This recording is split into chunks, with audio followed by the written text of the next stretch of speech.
Good evening. I just want to welcome everyone onto this second episode of Empowering Women with myself, Ben Colley. Tonight I've got two wonderful ladies, the Bateson sisters, and I'm not going to steal their thunder too much, but what I'm going to do is just say they've developed over the last few years a fabulous brand. They've gone from a startup, and Charlotte initially started this some years ago and then built it and developed it, and then Jess has come on board with her and they now run it as more of a partnership. So what I'm going to do is I'm going to first of all go over to Charlotte, and we're going to listen a little bit about your background, if you would, Charlotte. Just tell us obviously what you did. Okay, so hi everybody, my name's Charlotte, and I started the brand Dolly Dutton in Dubai actually in 2012, and I started off with a collection of bikinis and swimwear basically, and I started off by selling in, I don't know if you've heard of it, the Burj Al Arab Hotel in Dubai. So I was working full time as a primary school teacher, and I did it in my own time, part time. And then eventually I decided to come back to the UK and start up here, which was a totally different market. And that's when Jessica joined me, really. And ever since then, I mean, Jessica's been like gold. We've kind of grown the business together, bringing in all different types of designs other than swimwear. So we've got lots of different types of clothing, and we're planning in the future to bring in lots of other things like accessories, things like that. What you know, when you first obviously started, and so you're out in Dubai as a teacher, so what possessed sort of, what was the inspiration behind starting the brand, having a startup? Oh, so what happened was I started to go to college in the evenings to study fashion. So because I studied fashion, I felt that I wanted to do something with it. So I started to do some drawings, and yeah, so basically I just fancied doing it as like a little hobby, if that makes sense. Yeah. And then it just kind of spiraled from there, really. So yeah, it started out as just going to classes in the evenings to learn about fashion, and then it went from there. Did you go through some sort of, you know, when you're out in Dubai, did you go through some challenges in terms of like networking and getting in contact with sort of people to get up and running? It was quite a funny situation, really. No, I was kind of lucky at the time. I was in the hotel having afternoon tea, and I'd already designed the swimwear, had it made by a manufacturer, but I didn't actually have anywhere to sell it. So I just happened to stumble across a small boutique, and I thought, they don't really have much swimwear in here. So what I'll do is I'll try and find out if they would like to take mine. And lucky for me, my design suited their clientele. So after the meeting, they were quite happy to take them. Wow. Yeah. So I was kind of in the right place at the right time in that respect. Yeah, very, very brave indeed. Yeah. Yeah, it was quite hard because at first they wouldn't actually let me into the shop because they were saying no, it's only for clients that stay here. And I was like, oh please, just let me in. I just want to check it out. Oh, so they wouldn't even actually let you come in and have a look at what they were selling? No. So anyway, eventually I think I got to like the third person who was a manager, and he said, okay, you can go and have a look. And then it just went from there, really. So it was spotting like a gap, a niche in the market. Yeah, because I was with someone at the time, and she kind of said to me, well, they don't really have very good swimwear in here, and yours is really, really nice. And I said, well, that's my point. You've got to look where there's not, you know, where people aren't putting nice swimwear. So yeah, that was basically why I targeted that boutique. So in terms of like a entrepreneurial sort of perspective, would you say that, you know, identifying a solution to a problem would be something that you would consider, like, as you're expanding the brand out? Yeah, I do feel that. I think you've got to look for where there's not, I've got this from Gary Vaynerchuk. Have you heard of Gary Vaynerchuk? I'm sure you have. Yeah. He always says, look for the white space. So if you look for where things are missing, that's where you target. So that's what I kind of try to do. Okay. Okay. So like looking for like the little gaps in what you're doing. Yeah, looking for where other people don't sell, looking for other places where people don't buy. That's what I'm always trying to do. I'm always trying to find the unique places. Okay. And just going on from that, you say that you were out. So how long were you out in Dubai for? I was out there for 12 years. And with the brand, how long were you out with the brand? I started it in 2012 and then I moved back a year ago. So it was about 3.5 years with the brand. Okay, and you said it was pretty tough coming back. What I obviously understand that it's an affluent sort of country, Dubai, and what other sort of challenges did you come up with? I found that when I was in Dubai, I found that there was a certain clientele and people are more ready to spend their money there. So, I mean, my swimwear in the hotel goes for £300 per bikini.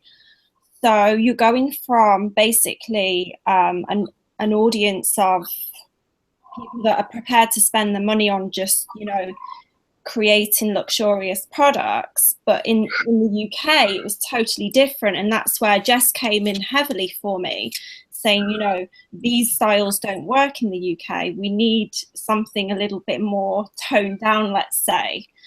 So, yeah, I found it quite hard to transition from that to the UK market. But obviously, with Jessica, it's, helped me a lot. So over to you, Jess. Hi. I know that we have to bear with you, Jess, because I know that you've been ill for a few days. So firstly, thank you very much for investing the time in speaking to us tonight. And if you do have to go off call, then we totally understand. But just give us a little bit of an idea. You've obviously seen your sister out there building this brand, and What were you? Tell us a little bit about your past. What were you involved in from like sort of leaving school, and what did you do up until getting involved? Well, I left school at quite an early age because I decided that I wanted to go to college at the age of 15. I didn't really like school. I tried homeschooling for various reasons, and so I actually went to college when I was 15, and I had no idea what I wanted to do. I thought I would do what everyone else was doing, do like A levels and things like that. So I did my GCSEs there. I then did my A levels, and then I thought, you know what, I think I'll go into beauty. So I went and did a beauty course, and I absolutely loved it. And I thought then, okay, I'll go and do holistics. So I went and did holistic therapies and got a level, level 3 in holistic therapies. And then I actually got offered a job to go and work in Dubai and go and work on the cruise ships, to go and do like massaging and things like that. And I don't know, I think a part of me just thought it's not really for me. It's not what I really want to do. I initially wanted to obviously do set up my own salon, have a bunch of girls working for me, but I was always kind of umming and ahhing about it, and I was a bit like, no. So I kind of squashed that idea, went and worked for various companies. I was a manager at one point of a supermarket. Doesn't work for me either. So I jumped to working in a gym, and obviously one of the reasons why I left my job was because I fell pregnant with my son, which was a complete out of the blue. It was very unexpected. So after that, I didn't go back to work because I wanted to spend time with, my little boy. And I think from being in work and realising, how some companies treat pregnant women, some, not saying all companies do it, but I had a very bad experience with my company that I worked for. And I kind of decided from then that I didn't want to work for anybody, and I was going to wait until the right opportunity came along. And then I got a call that Charlotte was coming back to the UK, so kind of worked out for me.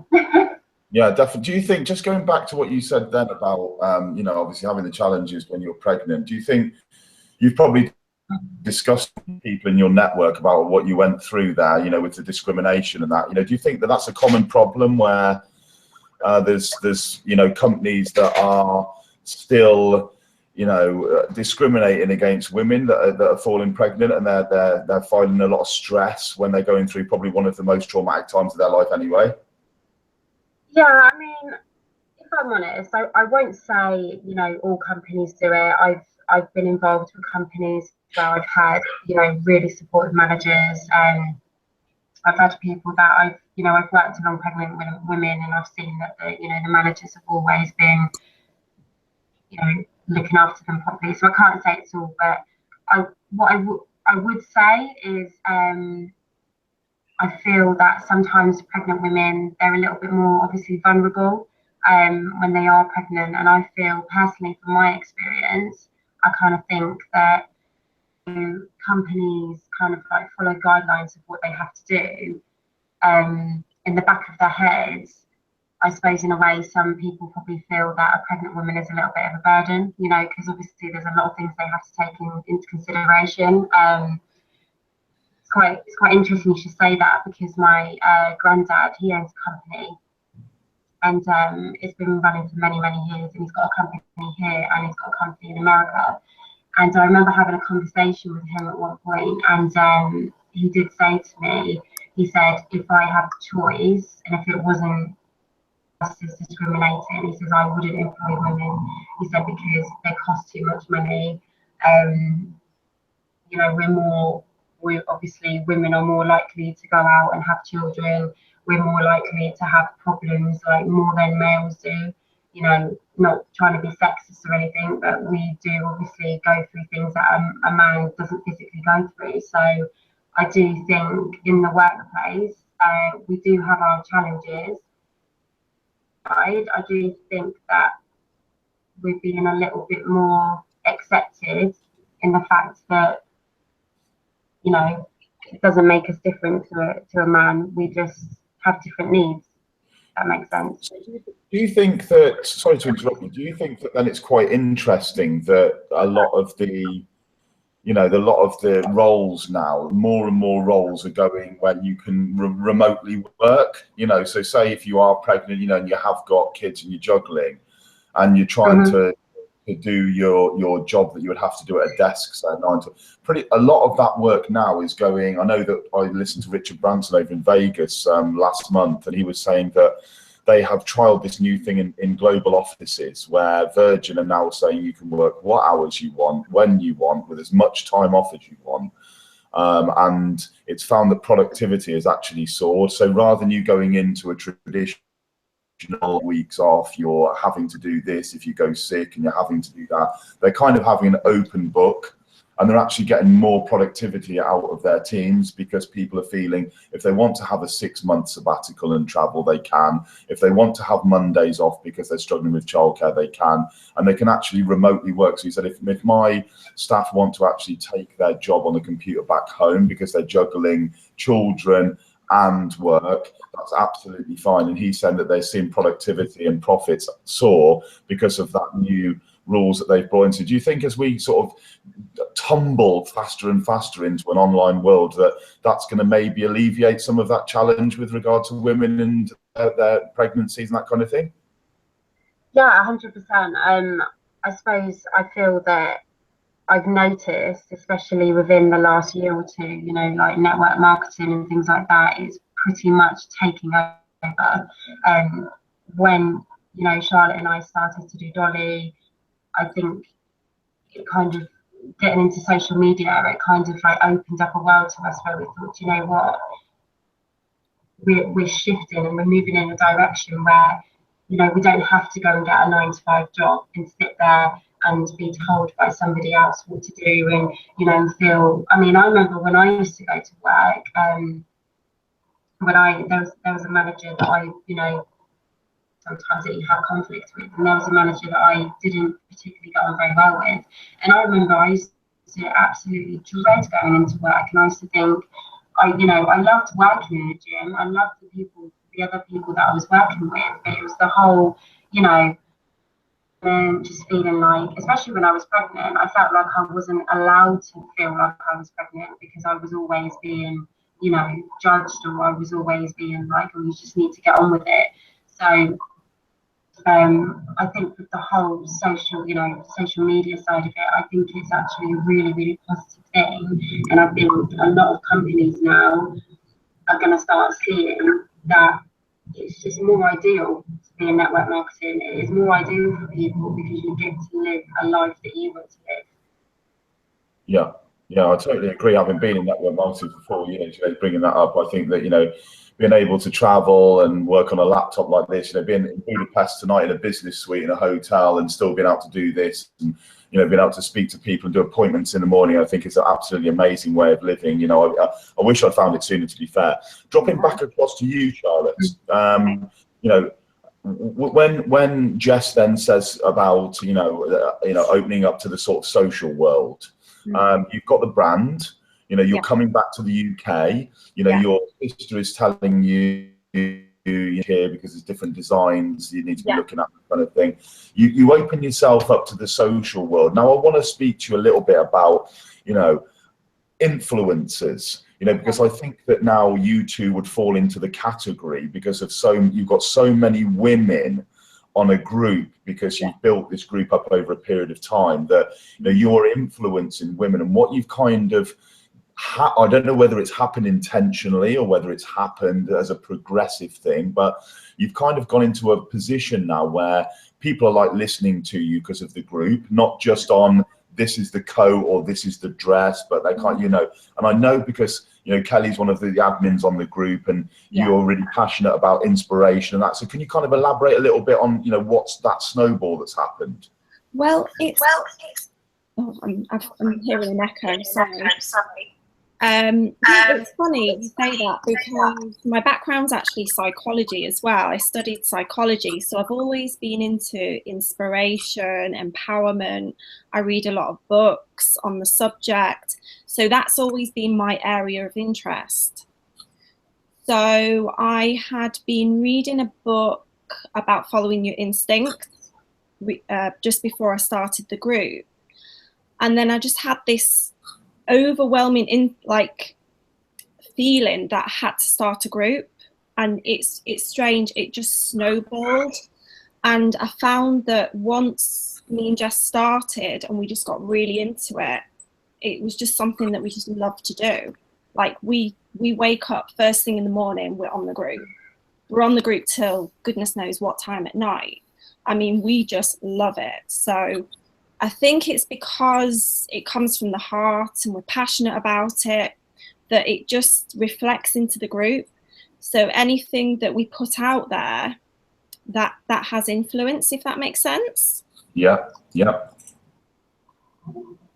firmly believe it. I'm the same. You know, I think that when you start building the media, your vibe attracts your tribe, and people that are in, you know, you can govern it to a degree, but then the snowball picks up and you get so many people. I think you've got like 12,000 people or something now. No, we're nearly on 13 now.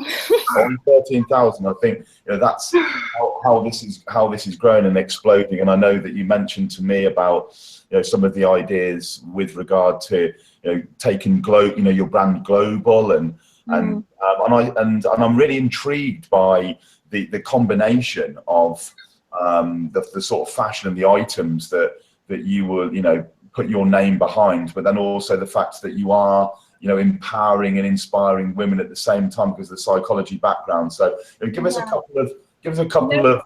Funny that as well. I always wanted to do that, but I didn't know how to put them together. I always think I want to do psychology. I'm really into psychology, but I'm also really into fashion. Which one am I going to do? So it's really funny that they've kind of combined together, and it's worked. And don't you feel, being, you know, attractive women in the prime of your life, that, you know, and I know right from school age that, you know, isn't it strange how we can put clothes on and wear a different mask? Do you know where I'm coming from? Exactly. Absolutely, yeah.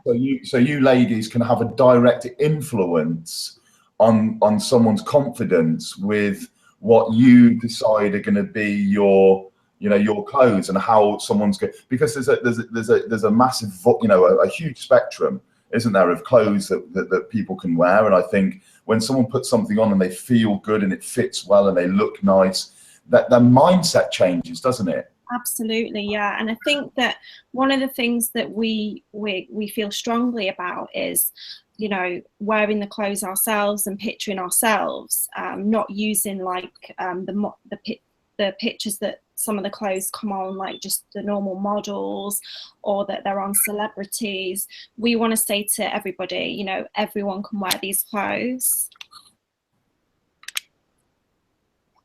Back over to you now, Jess. I'll just say to you, so obviously now that we've come, you know, the social thing started to grow, and, you know, how has that transitioned in your life? I know you've mentioned obviously the sort of bullying aspect and the feeling of, you know, being disgruntled in the job because of the situation that you're in with being pregnant. But how has your life transformed from when she was out there in Dubai and you were there? Sorry, Ben. Part of the. Sorry. So can you hear me? Yeah, it's just the connection. Sorry, went a little bit. Yeah, it does. Going off. Yeah. So how has that impacted on your life? You know, your sister coming back now, and, you know, how have things changed for you with your little one, and, you know, your life now against how it looked maybe 3 years ago? Oh wow. Yeah, no, I must admit my life has changed like dramatically. You know, I've always been close with Charlotte. We've always had quite a close relationship, but I think since Charlotte coming back, we have literally become like one person. And it sounds really ridiculous, and it's normally something that you talk about when you're, you know, you've got a partner or a, you know, a husband or something like that. But, you know, we've built this relationship where we literally will wake up in the morning and we both think exactly the same thing. We're both on the same wavelength. We know exactly what, you know, we've got the same aspirations. We know exactly where we want to go. And I think, you know, we're very blessed as well, because not many people get that opportunity to have, you know, a family member as your business partner, because a lot of people say, you know, you don't mix family and business together because it doesn't always work. Whereas with us, it's worked out, you know, perfectly. And I think when I look back on my life from 3 years ago to now, even with the changes that have been made, it has changed dramatically. And I think it's a really nice feeling as well to wake up in the morning that your day is going to be filled with, you know, it's never going to be the same day. You're going to meet new people. You're going to have new questions thrown at you.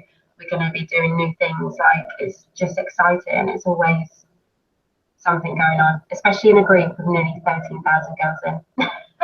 There's always something going on. Yeah, definitely. I know that feeling totally. You know, we've had that for a long period of time as well, that every day is a different day. So I totally get you. Back over to you, Charlotte. Tell me about the word passion. You mentioned the word passion. Sorry. How important. Sorry, I didn't get that. It all broke up. Something about passion? Yeah, I want you to tell me how important the word passion is for someone that's starting up a business. How, you know, when you're starting something, you know, how important is it to be passionate about what you're doing?